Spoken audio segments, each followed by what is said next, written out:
दोस्तों हम पढ़ने वाले हैं रिक्रूटमेंट और सिलेक्शन के बारे में। तो चलिए वीडियो को शुरू करते हैं। तो जैसा कि यहाँ पे आप सब मेरे स्क्रीन पे देख रहे होंगे, recruitment is the process of attracting a pool of candidate for job vacancy within an organisation. Recruitment एक ऐसा प्रोसेस होता है दोस्तों कि हम किसी भी कंपनी के लिए उसके रिक्त स्थान, मतलब जो वैकेंट पोस्ट है, उसके लिए हम एम्प्लॉय को ढूंढते हैं। और हम उसमें ये भी इन्वॉल्व करते हैं कि जो भी हमारा आइडेंटिफाइंग जॉब वैकेंसी होगा कि मतलब किस पोस्ट के लिए हमको बंदे को हायर करना है, जॉब के रिक्वायरमेंट को हमको डिफाइन करना है और कम्युनिकेट करना, हमको पोटेंशियल कैंडिडेट मिल जाए। ठीक है, तो रिक्रूटमेंट एक ऐसा प्रोसेस है जिसमें हम किसी भी कंपनी के खाली पदों को भरने के लिए एक उचित एम्प्लॉय ढूंढते हैं जो उस पद को भरे और उस काम को इजीली कर सके। ठीक है, इसमें कुछ प्रोसेस होता है। प्रोसेस क्या होता है उसको भी देख लेते हैं एक एक करके। ठीक है, तो जैसे सबसे पहला प्रोसेस होता है जॉब एनालिसिस। ठीक है दोस्तों, understanding the job requirement including necessary skill, qualification and experience, developing a job description and job specification. यहाँ पे दोस्तों ये बताएगा कि सबसे पहले हमको जॉब को एनालिसिस करना है कि किस चीज के लिए हमको रिक्वायरमेंट है, कौन से पोस्ट के लिए हमको रिक्वायरमेंट है, क्या उसके लिए स्किल चाहिए, क्या क्वालिफिकेशन चाहिए। ठीक है, सबसे पहला जॉब एनालिसिस में हमको यही करना है कि अगर किसी पोस्ट के लिए अगर वैकेंसी खाली है तो उस पोस्ट पे क्या रिक्वायरमेंट होनी चाहिए, स्किल क्या होनी चाहिए उस पोस्ट पे रहने के लिए किसी भी एक एम्प्लॉय को, और उसकी क्वालिफिकेशन क्या होनी चाहिए। ठीक है, नेक्स्ट है सोर्सिंग कैंडिडेट। सोर्सिंग कैंडिडेट का मतलब होता है कि हमको कहाँ से एम्प्लॉय मिलेगी, इंटरनल सोर्सिंग और एक्सटर्नल सोर्सिंग, प्रमोटिंग और ट्रांसफरिंग एग्जिस्टिंग एम्प्लॉय। और इंटरनल सोर्सिंग में इसका मतलब दोस्तों ये होता है कि जो आपको एम्प्लॉय मिलेगा वो कहाँ से मिलेगा। इसका मतलब ये है कि अगर आपके इंटरनली कंपनी में, ऑर्गेनाइजेशन में जो लोग हैं उन्हीं को अगर हम प्रमोट कर दे रहे हैं, जो एग्जिस्टिंग एम्प्लॉय हैं उससे मिल जाएगा, या एक्सटर्नली हमको किसी जॉब पोर्टल पे या सोशल मीडिया पे या रिक्वायरमेंट एजेंसी आती है या कैंपस प्लेसमेंट होता है उसके थ्रू हमको कैंडिडेट को हायर करना है या अट्रैक्ट करना है। ठीक है, तीसरा यहाँ पे पॉइंट है वो है जॉब एडवर्टाइजमेंट। ठीक है दोस्तों, यहाँ पे तीसरा पॉइंट दिया गया है job advertisement, creating and distributing job position to reach potential candidate through appropriate channel. इसका मतलब ये है दोस्तों कि अगर आपको क्या करना होगा कि आपका जो जॉब होगा ना, जैसे सपोज डेट कि आपके कंपनी में 5 एग्जीक्यूटिव की पोस्ट खाली है, तो आपको उसका एडवर्टाइजमेंट कराना पड़ेगा अलग अलग, सोशल मीडिया हो, न्यूज़पेपर हो, या अलग अलग माध्यम में। ठीक है, तीसरा पॉइंट ये हो गया। चौथा क्या है यहाँ पे, अगर आप उसके बाद अप्लाई करा देंगे ना दोस्तों, तो बहुत सारे आपके पास एप्लीकेंट आएंगे। ठीक है, बहुत सारे फॉर्म भरे जाएंगे। तो यहाँ पे वही लिखा हुआ है, gathering resume and cover letter from interested candidate. आपको क्या होगा ना दोस्तों, जब आप अपना एडवर्टाइज कर देंगे तो जिसको जिसको मालूम चलेगा अलग अलग माध्यम से वो अप्लाई करेंगे। अप्लाई करेंगे तो आपके पास बहुत सारे सीवी या रिज्यूमे आपको आपके पास मिलेगा।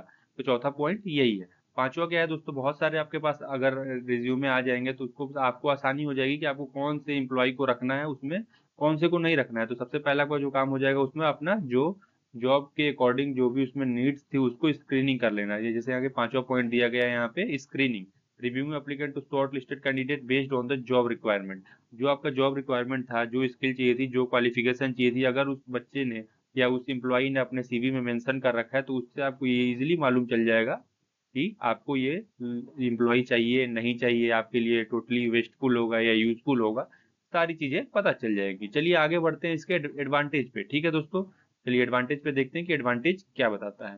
ठीक है, यहाँ पे दिया है जैसे मैंने, access to large talent pool. अगर आप रिक्रूटमेंट के लिए जॉब वैकेंसी अगर आप डालते हैं, जैसे नेट पे अगर हमने डाला, सोशल मीडिया पे डाला, या अलग अलग पोर्टल पे डाला, या प्लेसमेंट के लिए गए, तो इससे हमको फायदा क्या होने वाला है, बहुत सारे लोग अप्लाई करेंगे। इससे क्या होगा, जो हमारा टैलेंट होगा वो काफी अच्छा टैलेंट हायर कर पाएंगे अपने ऑर्गेनाइजेशन के लिए, काफी अच्छा कैंडिडेट आप हायर कर सकते हैं। नेक्स्ट यहाँ पे मैंने दिया है इम्प्रूव्ड एम्प्लॉयर ब्रांडिंग। ठीक है दोस्तों, ये एक बड़ा सा टर्म है, इसको मैं समझा देता हूँ आपको। A well structure requirement process can enhance the organisation image, making it more attractive और पोटेंशियल कैंडिडेट। इसका मतलब दोस्तों ये है कि अगर कोई भी रिक्वायरमेंट प्रोसेस, अगर जैसे बड़ी बड़ी कंपनियां अपना रिक्वायरमेंट प्रोसेस करती हैं, तो उससे उनका क्या होता है, ब्रांड की इमेज बढ़ती है कि वो लोग हायरिंग करते रहते हैं, टाइम टू टाइम हायरिंग करते हैं, और सही कैंडिडेट मिल जाते हैं उनको, क्योंकि कैंडिडेट को भी मालूम होता है कि कंपनी अच्छी है तो यहाँ पे हमको जाने में हमारा पोटेंशियल ग्रोथ देखने को मिलेगा। तो इससे क्या होती है, ब्रांडिंग इंप्रूव हो जाती है। ठीक है, अगला जो पॉइंट यहाँ पे मैंने एडवांटेज में दिया है दोस्तों, वो दे रखा है यहाँ पे internal growth opportunity. Internal requirement promote employ development and retention by offering career advancement opportunity. यहाँ पे दोस्तों ये बताया गया कि अगर हम अपना एम्प्लॉय को इंटरनली हम अगर उसको प्रमोट कर देते हैं तो उसके करियर को और भी अच्छा ग्रोथ मिल सकता है, और कंपनी को भी फायदा हो सकता है, क्योंकि उनको अपना बहुत सारे कॉस्ट बचा लेंगे रिक्वायरमेंट के, रिक्रूटमेंट के समय जो लगते हैं। ठीक है, नेक्स्ट डिसएडवांटेज की बात कर लेते हैं दोस्तों। डिसएडवांटेज कौन कौन से हैं रिक्रूटमेंट के।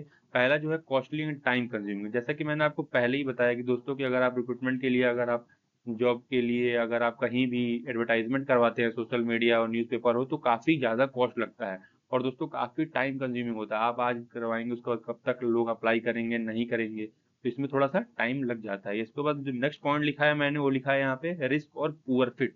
Without careful screening there is a risk hiring candidate who are not good fit for the organisation. इसमें दोस्तों ये हो सकता है कि बहुत सारे लोग आ जाएंगे तो आपको हायर करने में थोड़ी सी प्रॉब्लम हो सकती है। सीवी की जो स्क्रीनिंग है उसमें आपको थोड़ा सा दिक्कत हो सकती है। स्क्रीनिंग मतलब कि काट छांट करने में कि कौन से एम्प्लॉय को लेना है, कौन से को नहीं लेना है। कभी कभी होता ही है कि अच्छे एम्प्लॉय छूट जाते हैं, खराब एम्प्लॉय ऑर्गेनाइजेशन में आ जाते हैं और उनके प्रोडक्टिविटी होती है काफी कम हो जाती है।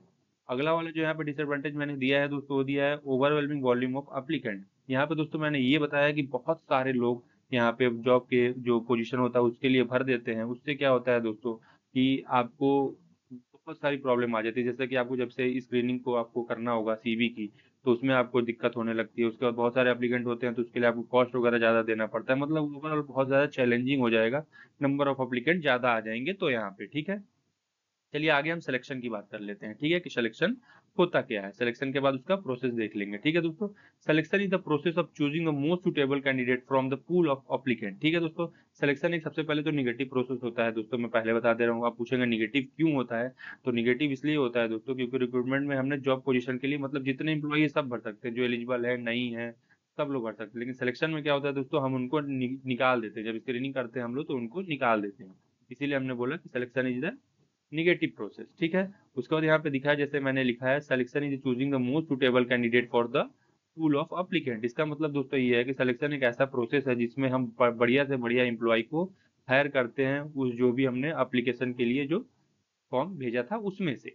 इसके कुछ प्रोसेस हैं, प्रोसेस को जान लेते हैं कि प्रोसेस क्या कह रहा है। पहला इसमें इनिशियल स्क्रीनिंग, जैसे कि मैंने पहले ही डिस्कस कर लिया कि सबसे पहले आप अपने सीवी को स्क्रीनिंग करेंगे कि जो आपकी रिक्वायरमेंट है उससे जो एम्प्लॉय ने फॉर्म भरा है वो मीट कर पा रहा है कि नहीं, बेसिक रिक्वायरमेंट। ठीक है, अगला जो पॉइंट दिया इंटरव्यू।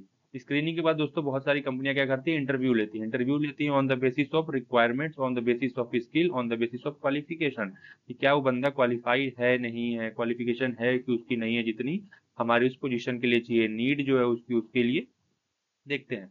इंटरव्यू होता है कभी कभी किसी कंपनी में, पहले असेसमेंट टेस्ट हो जाता है।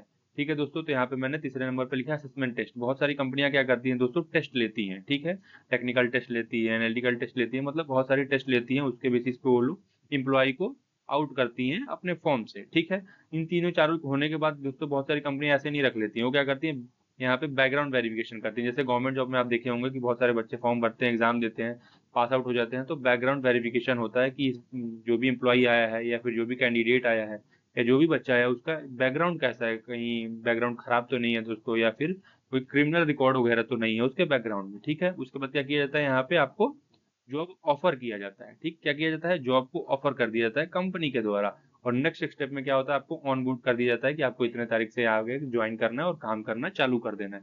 होप करता हूँ कि आपको इतना तो समझ में आएगी। वो चलिए एडवांटेज और डिसएडवांटेज देख लेते हैं कि क्या क्या होता है इसका। ठीक है, एक एक करके हम लोग इन दोनों को भी डिस्कस कर लेते हैं। एडवांटेज में मैंने लिखा है improve quality of hire, reduction in turnover, legal compliances. दोस्तों इसमें जैसे कि ये तीनों को मैं एक साथ करके समझा दे रहा हूँ। उसमें दोस्तों ये है कि जो आपका कॉस्ट लगने वाला था वो काफी कम हो जाता है। ठीक है, जो टर्नओवर होता है सिलेक्शन प्रोसेस में काफी कम हो जाता है। उसके बाद आप अच्छे अच्छे इंप्लॉय को यहाँ पे हायर कर सकते हैं और ये लीगली होता है। जैसे कि सबसे पहले मैंने वैकेंसी निकाला तो कहीं मैंने ऑनलाइन पोर्टल पे निकाला, लीगली गया वहां से आपने फॉर्म भरा, फिर मैंने आपको हायर किया अपने रिक्रूटमेंट की तरह से। मतलब हर चीज लीगली बेसिस पे यहाँ पे वेल स्ट्रक्चर्ड देखने को मिलता है। डिसएडवांटेज में भी आपके यहाँ पे क्या हो सकता है, हाई कॉस्ट हो सकता है। क्यों हो सकता है, क्योंकि जब सिलेक्शन आप करते हैं ना दोस्तों, तो उसमें होता क्या है कि आपको स्क्रीनिंग करनी होती है, मतलब बहुत सारे काम करने होते हैं सिलेक्शन के प्रोसेस में। ठीक है, उसमें क्या होता है, आपका टाइम चला जाता है। ठीक है, और बहुत सारे कभी कभी तो ये भी हो जाता है कि आपने इंटरनली एम्प्लॉय को अगर आपके जानने वाला है तो उसको आपने प्रमोट कर दिया, भले वो उस स्किलफुल के लायक हो या ना हो, तो इसमें बायसनेस की चांसेस भी बहुत ज्यादा आ जाती है। होप करता हूँ कि आपको पूरी वीडियो समझ में आ गई होगी दोस्तों। अगर अभी भी कोई प्रॉब्लम है रिक्रूटमेंट और सिलेक्शन से रिलेटेड तो आप हमें कमेंट करिए। और मैं आपको ये कहना चाहूंगा दोस्तों कि हम अभी पूरे पूरे बीकॉम के बच्चों को फ्री नोट्स देने वाले हैं, जो कि आपका फर्स्ट से लेकर 6 सेमेस्टर के बच्चे होंगे, और उनके लिए स्पेशली हम एग्जाम के पॉइंट ऑफ व्यू से देखते हुए क्वेश्चन भी देने वाले हैं अपने चैनल पे। तो आप लोग हमें व्हाट्सएप ग्रुप से ज्वाइन हो जाइए और इंस्टाग्राम से भी ज्वाइन हो जाइए। चलिए मिलते हैं अगले वीडियो में, तब तक के लिए जय हिंद।